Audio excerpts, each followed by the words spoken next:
Hey guys, it's Will. And I'm Mike.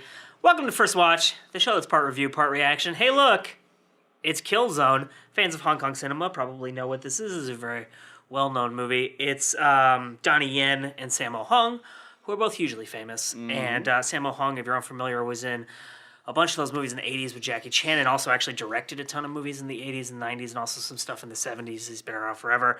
Donnie Yen, super famous now, right? He's in Star Wars and everything like that. This was directed by Wilson Yip, who is probably most well known for directing the Ip Man series, which also features Donnie Yen starring as Bruce Lee's teacher. And we have Simon Yam in here, and a bunch of other famous actors from Hong Kong. So this movie is kind of like a combination of like the Johnny To, John Woo kind of Hong Kong thriller, and then your classic like Donnie Yen, Sammo Hung beat the shit out of everyone martial arts movie. Oh, Wu Jing is in this movie, I forgot to say. So Wu Jing is interesting because he's a really good martial artist and actor, but is perhaps now more well known for having directed the movie that made the most money in a single territory, I think, is his like Wolf Warrior 2 made like $850 million in China. Yeah. So that got him in the door in Hollywood. So I read not too long ago that he's been having meetings with like Sylvester Stallone and all these people about Although I think that probably was beaten down by like Avengers 2, but who knows? Whatever.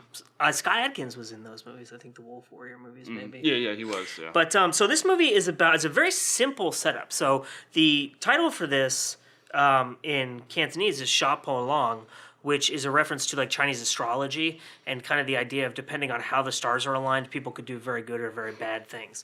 And you have Simon Yam as this police detective who is not only retiring but also finds out he has terminal cancer.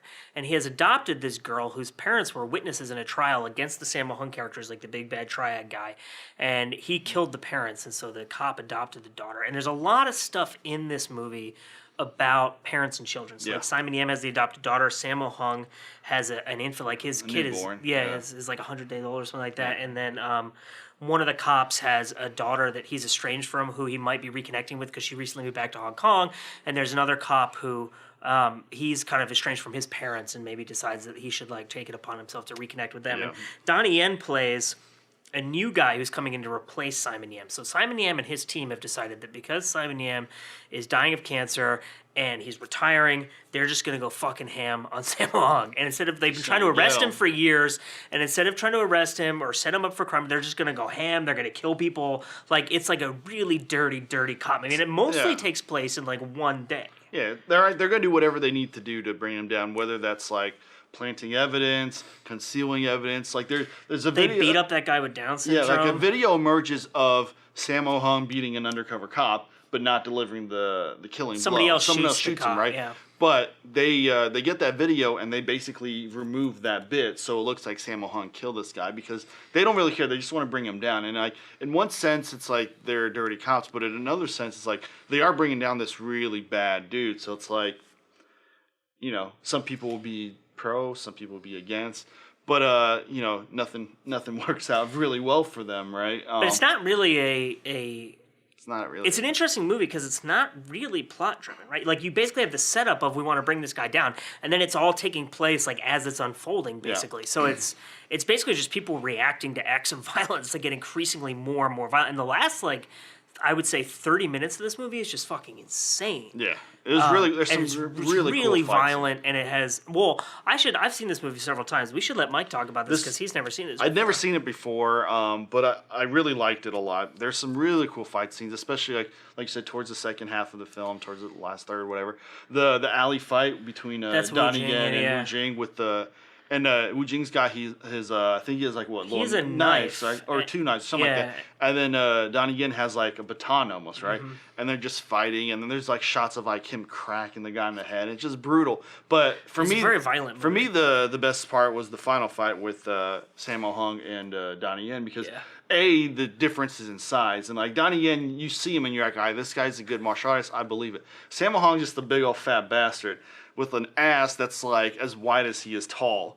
And this dude is like agile, he's flexible, he's skilled, he knows karate. He was like in his mid-50s when this movie he's just like, he's like keeping up with Donnie Yen. It's really impressive. And it's like, his punches and kicks look like they have a lot of impact behind him. He's a big dude. He's a big dude. He's a big dude. So it was really cool to see that fight, seeing the different styles between them, because Donnie Yen obviously can't match Sammo's power, but Donnie Yen's a lot faster, probably more agile, and so forth. So they're doing all this stuff, and then the ending is really brutal. It is. Yeah, we're not going to spoil it for you. But it's not a happy movie. No.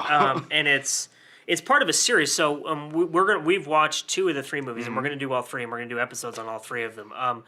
But it's not a series in the way that like sequential films are series. It's not a trilogy. Like they all take place in the same universe, but they're expansions of the universe rather than being like direct sequels. Of the way I related to like something similar is the Dollars trilogy from Sergio Leone, who's probably my favorite director, where all 3 films have Clint Eastwood in them, and he kind of plays the same character, but they're in like different parts of the world, and he's kind of a different character. You never really get his name, but like it's that kind of thing where like some of the same actors are in the different movies, but they play different roles. Like was it Wu Jin? In the first one's the bad guy, and in the second one he's a good guy, right? And Simon Yam is in the first 2, and it's kind of like the Sympathy for Mr. Vengeance and Mrs. Vengeance. Oh, the Vengeance trilogy, because those are thematically connected, and they're very much like all. And we'll talk about this in the second and third ones too. But all of these movies are very much about like families and parents and children, and the ways in which the decisions that people make impact the world that they live in, basically, and they kind of create their own destiny through the things that they do. So similar themes, similar actors, different stories. This is definitely the most like. I don't mean simplistic in a negative way, but like simplistic in as much as it's not like about having a really clever story or like a really perfect procedural or thriller. It's really about these characters wanting to destroy one another, and like they're one night and they're just gonna go crazy. Yeah. And so from someone who's never seen it before, who's seen some Hong Kong cinema but not like a ton like Will has, really easy to watch, really easy to follow, really enjoyable.